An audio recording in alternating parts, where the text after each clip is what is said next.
sa Maka-Pilipinas. Butuhon ko ang Maka-Pilipinas. Maukod magpupulig sa pagpabutwa sa isa kag isa. Makahustisya, may kabalaka.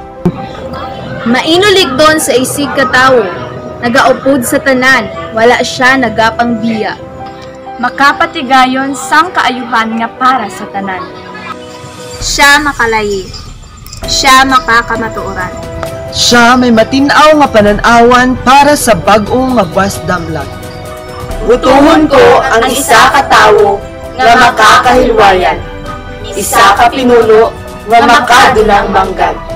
Isa ka Pilipino nga mapuslan kag matarong ang pangabuhi. Sa una-una, sa pulo kag sa buhat.